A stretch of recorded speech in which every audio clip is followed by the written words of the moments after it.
안녕하세요. 한류의 신과 해외 반응을 소개하는 한류클래스TV입니다. 오늘은 폴란드 기반의 군사 방위 전문 뉴스 포털 디펜스24.com에 올라온 K-팝, K-드라마, K-디펜스, 한국의 영향력 전략의 양면성이란 제목의 한류 기사를 살펴보겠습니다. 요즘 가장 K-방산에 관심을 가지고 있는 나라는 폴란드입니다. 한국의 무기를 가장 많이 수입하는 나라로 떠오르고 있습니다. 흥미로운 것은 군사 방위 전문 포털에서 한류에 대한 칼럼을 올리고 있다는 것입니다. 기사가 엄청나게 깁니다. 바로 살펴보겠습니다. 한국은 정반대의 두 가지 영역에서 영향력을 발휘하며 글로벌 무대에서 가장 역동적인 플레이어 중 하나로 부상했습니다. 한편으로는 K-팝 아이돌이 전세계 경기장을 채우고 K-드라마가 스트리밍 플랫폼 1위, 한국 영화가 권위 있는 국제상을 수상하는 등 문화 강국으로 거듭났습니다. 반면 한국은 유럽, 중동, 아시아의 탱크, 곡사포, 전투기를 공급하는 등 주요 무기 수출국으로 빠르게 변모하고 있습니다.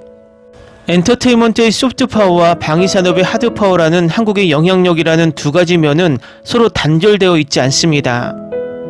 한류의 전세계 확산은 21세기 문화 소프트파워의 가장 눈에 띄는 사례 중 하나였습니다. 1990년대 중국과 동남아시아에서 한국 드라마가 인기를 얻으며 지역적 현상으로 시작된 한류는 이후 전세계적인 트렌드로 성장했습니다. 오늘날 방탄소년단, 블랙핑크, 스트레이키즈와 같은 K-팝 그룹은 유럽과 북미의 경기장을 가득 채우고 있으며 오징어 게임과 같은 K-드라마와 기생충과 같은 영화는 넷플릭스와 같은 플랫폼을 통해 전세계 시청자에게 다가가고 있습니다. 가장 최근에는 인기 영화 K-팝 데모넌터스가 오징어 게임을 제치고 넷플릭스 역대 가장 많이 시청한 개봉작으로 등극하며 한국 문화 수출의 독보적인 성과를 보여주고 있습니다. 이러한 확장은 단순히 엔터테인먼트 가치에 국한된 것이 아니라 한국의 국가 브랜드를 강화하고 글로벌 영향력을 강화하는 것입니다. 대중문화의 성공은 현대적이고 혁신적이며 창의적인 사회라는 이미지를 투영하는 한국의 국가 브랜드를 강화합니다. 관광지로서의 매력을 높여줍니다. 1990년대 후반 외국인 관광객 유치가 수십만 명에 불과했던 한국은 20여 년 만에 매년 1200만 명의 관광객을 맞이하게 되었습니다. 중요한 것은 한국의 역사나 정치에 대한 지식은 거의 없지만 음악, TV, 소셜미디어를 통해 한국 문화를 매일 접하는 해외 젊은 세대들 사이에서 대중문화에 대한 인식이 형성되고 있다는 점입니다. 한국 문화의 인기는 한국어 학습에 대한 전 세계적인 관심을 불러일으켰습니다. 이에 따라 한국 당국은 독일 괴테학원이나 중국 공자학원에 해당하는 세종학당 네트워크를 빠르게 확장하고 있습니다. 2007년 단 13개의 센터로 출범한 세종학당은 현재 87개국 252곳에 걸쳐 있습니다. 세종학당은 한국어, 문화, 역사를 홍보하는 동시에 문화교류 및 교육 프로그램의 플랫폼 역할도 하고 있습니다. 한국 당국의 한류의 글로벌 진출을 공고히 하는 완벽한 사례입니다. 일반적으로 한국 당국은 이러한 잠재력을 빠르게 인식하고 대통령의 정치적 성향에 관계없이 차기 정부마다 이를 활용했습니다. 2000년대 이후 문화수출은 국가 자금 지원, 홍보 캠페인, 광범위한 외교정책 목표와의 통합을 통해 지원되었습니다. 한국의 공공외교도 글로벌 영향력을 극대화하기 위해 제도화되었습니다. 법적으로는 중앙정부가 지방자치단체 및 민간 부분과 협력하여 수행했습니다. 이러한 체계는 아웃리치의 효과를 극대화하고 문화적 영향력이 더 넓은 외교적, 전략적 이득으로 이어질 수 있도록 하겠다는 한국의 포부를 반영한 것입니다. 한국은 문화적 성공과 함께 세계 무기시장에서 떠오르는 강국으로 부상했습니다. 한때 외국 방위기술의 소비국이었던 한국은 항공기와 해군 함정부터 탱크, 곡사포, 방공 시스템에 이르기까지 첨단 제품을 공급하는 국가로 변모했습니다. 스톡홀름 국제평화연구소에 따르면 한국은 현재 세계 10대 방위산업체 중 하나로 꼽히며 조만간 사위권 안에 들겠다는 포부를 가지고 있습니다. 한국의 방산수출 산업은 1970년대 독재자 박정희 정부가 토착 무기산업을 구축하기 위한 야심찬 프로그램을 시작하면서 그 뿌리가 깊어지고 있습니다. 처음에는 소형 무기와 탄약에 국한되었던 생산량이 점차 포병, 장갑차, 이후 해군 및 항공 우주 플랫폼으로 확대되었습니다.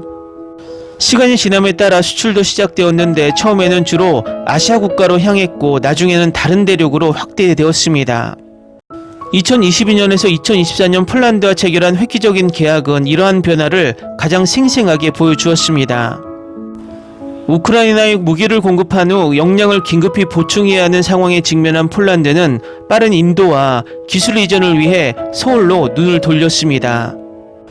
수백 대의 K2 전차, K9 자주포, FA-50Z기 이후 K 로켓포 시스템이 참여한 이번 계약은 전례없는 규모로 한국이 기존 방위산업체와 정면으로 경쟁할 수 있음을 시사했습니다.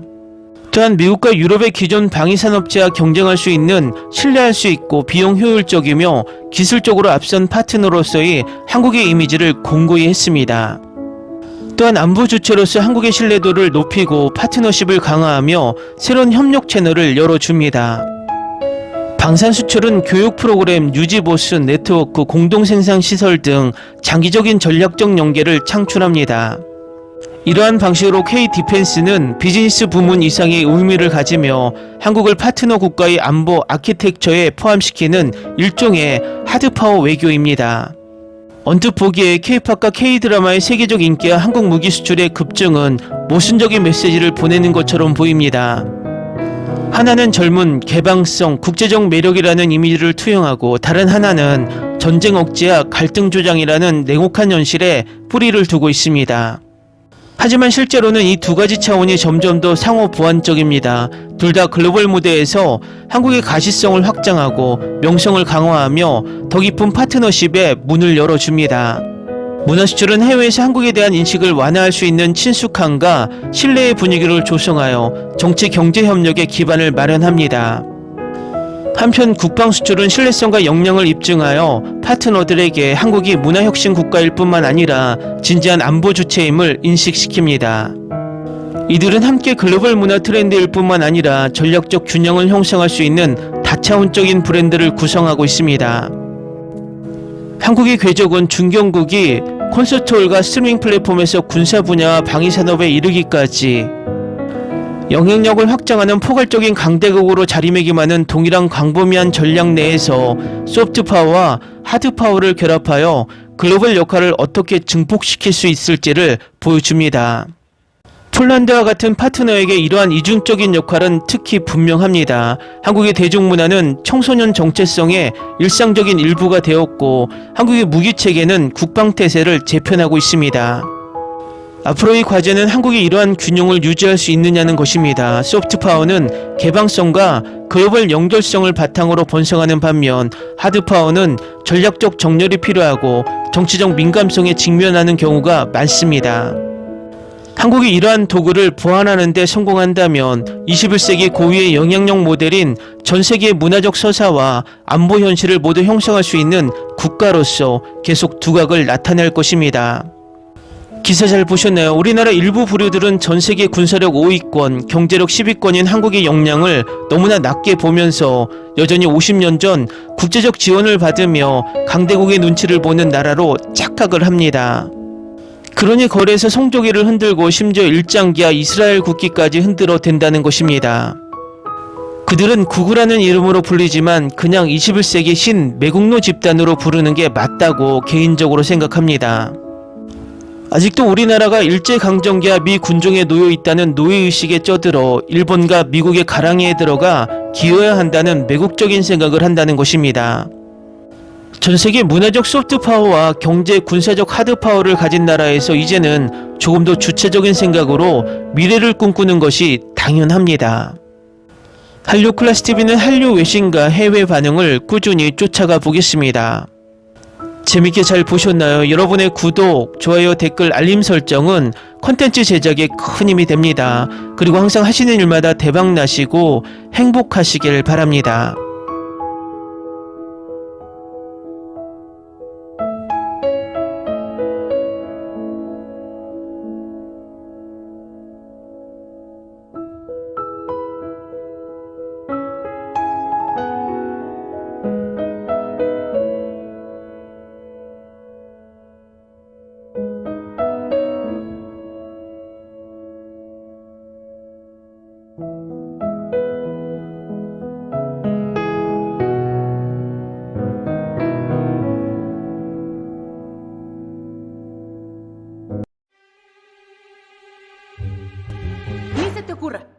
Olvida el ganso y los tomates. No hables de las ballenas. No es un acuario. No actúes como tonta. Que eras una genio. ¿Sí? No vayas a presumir, a la gente no le gusta eso. Y no digas cosas sin sentido.